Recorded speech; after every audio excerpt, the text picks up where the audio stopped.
kelas tafsir yang saya buat ni berapa tahun dah, Puan Afifah? 30 tahun lebih kan? 30 tahun lebih ada saya bawa kitab Wahabi ya? Tak pernah, never kan? Rizal dia ikut sekian lama Rizal. Yang kita pakai tafsir Ibn Kathir. Kemudian kita tambah dengan Qurtubi. Mana ada Wahabi? Hampa berani sungguh tuduh orang Wahabi sesat, akidah sesat. Subhanallah.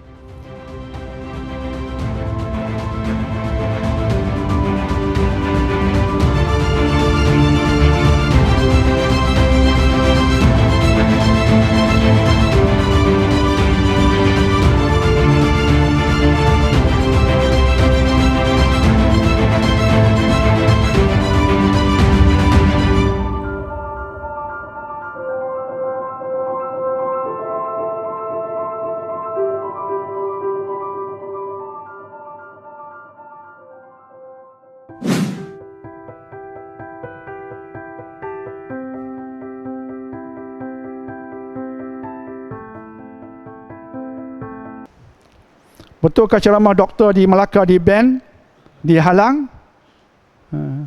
Soalan cepu mas. Saya dilarang berceramah di Melaka. Minggu lepas kita tiada kelas kan, atas jemputan asalnya MRSM. Terima kasih MRSM terendak. Mereka menghormati saya, menjemput saya berceramah kepada pelajar-pelajar pilihan di seluruh Malaysia dari kalangan MRSM. Alhamdulillah, berhimpun di Terentak, MRSM Terendak minta saya bagi ceramah tentang kepimpinan pelajar. Dan kemudian masjid dah tahu saya di sana, ada sebuah surau menjemput saya dan sebuah masjid menjemput saya. Saya dapat daripada orang lain, saya tak boleh berceramah di surau, di masjid. Kemudian saya ingat di MRSM ini bawah kementerian lain, okeylah. Jadi pihak pentadbiran tertinggi beritahu saya, dia telefon mufti dan mufti melarang, dan mufti ada menyebutkan, ini diberitahu kat saya ya, mufti mengatakan kalau bertindak juga panggil saya berceramah, ada enactment akan digunakan. Jadi saya pun kata, wow, hampa punya kuasa hebat, kuasa hampa cukup hebat. Jadi saya pun berkata pada pihak sekolah, saya tak mau you all bermasalah. Jadi saya dah sampai dah ni. Saya dah sampai dah. Besok nak ceramah, hari ni petang. Sampai malam dekat maghrib ya Ridwan, baru diberitahu. Rayuan semua takluk lah oleh pihak sekolah. Pihak sekolah okey. Jadi saya tak tahu mana apa sebabnya. Tapi di Facebook adalah segelintir turio mengatakan ini isu Wahabi. Alhamdulillah, Melaka melarang Dr. Daniel, kalau tidak akidah Wahabi sesat masuklah, artinya selamatlah hatinya daripada akidah Wahabi sesat. Begitu tak Ridwan? Lebih kurang begitu kan? Jadi macam seolah-olah adalah segelintir yang menulis seolah-olah ini dilarang sebab Dr. Daniel bawa pemikiran Wahabi, akidah Wahabi, begitu Ridwan. Lebih kurang begitu, ada yang menulis demikian. Jadi isu basi lah.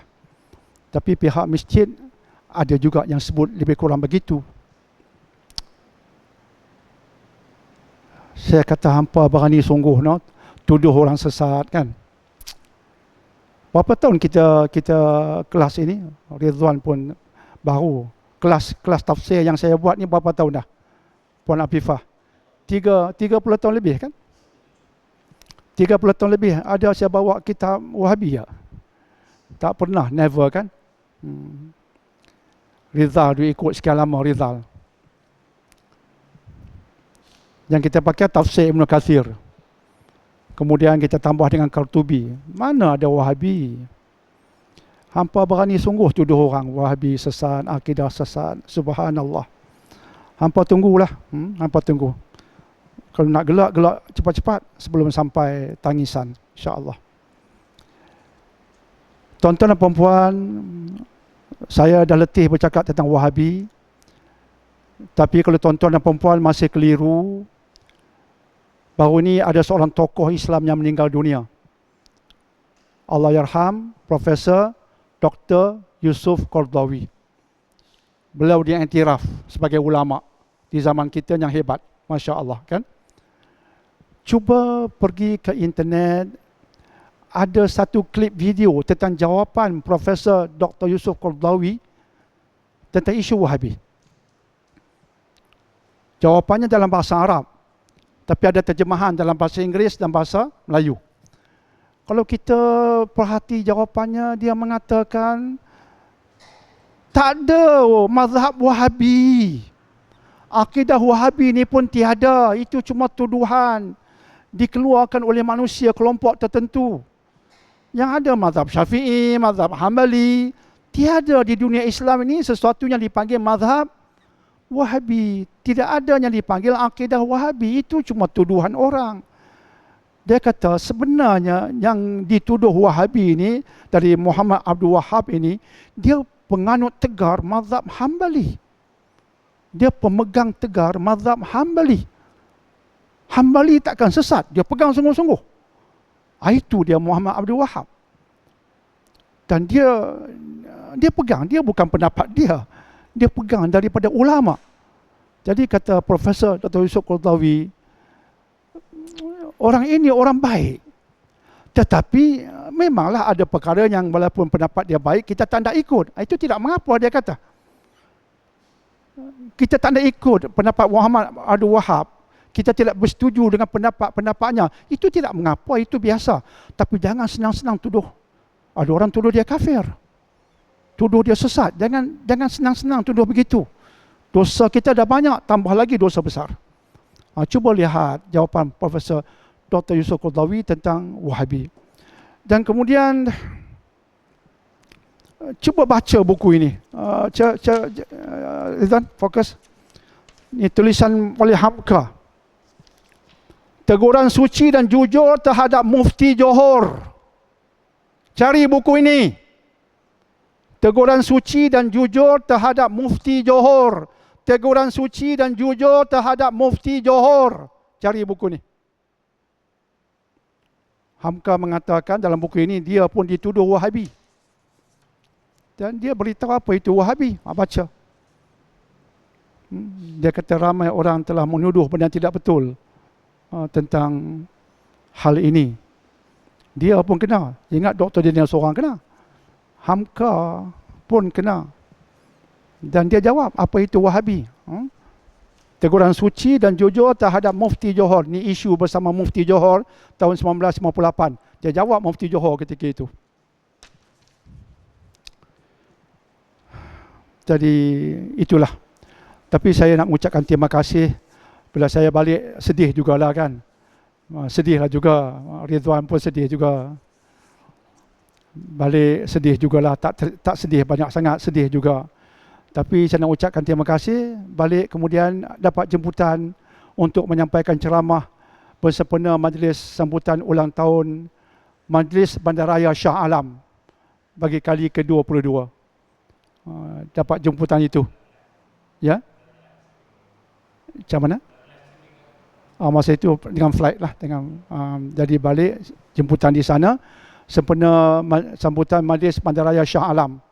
Dan saya menyampaikan ceramah tentang kecemerlangan holistik. Dan Alhamdulillah baru sangat hari Selasa baru ni malam kan.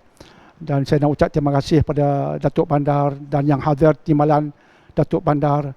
Dan ucapan terima kasih yang tak terhingga pada Datuk Imran, orang kuat istana. Orang kuat istana. Terima kasih datang meraih Dr. Daniel. Datuk Imran ni orang kuat istana. Datang duduk meraih Dr. Daniel dengan ceramah dan buka ruang untuk ceramah-ceramah lain oleh Dr. Daniel, oleh orang kuat istana ini. Datuk Imran, terima kasih. Dan tadi belum saya buka kelas, jemputan itu dah sampailah daripada pihak sana, insya-Allah. Dan terima kasih pada Majlis Agama Selangor yang bagi saya tauliah untuk berceramah pada Selasa baru ini bersempena dengan sambutan ulang tahun Majlis Bandaraya Shah Alam. Jadi Ridwan, Dr. Daniel bukan hanya berceramah di Perlis dan Pulau Pinang lah. Jadi Alhamdulillah lah. Tak apalah. Tak apa. Itu soalan tentang Melaka. Okey, insyaAllah. Jadi Alhamdulillah kita sambung minggu depan. Okey. Jadi semoga diberkati Allah. كلمة وهابيين هي نسبة إلى الإمام محمد بن عبد الوهاب الذي قام في جزيرة العرب، معروف دعوته، ودعا إلى التوحيد وحارب الشرك والخرافة ودعا الناس للعودة إلى الكتاب والسنة، وعلى أساس دعوته قامت الدولة السعودية الحديثة. نعم. وهو رجل حنبلي، يعني الحقيقة الناس بيقولوا وهابية، ولا ليس هناك يعني مذهب وهابي ولا عقيدة وهابية. الشيخ محمد بن عبد الوهاب رجل حنبلي، فمن كان يعني يحترم المذهب الإمام أحمد بن حنبل فلا بد له أن يحترم محمد بن عبد الوهاب، لأنه لم يخرج عن الحنبلية في شيء.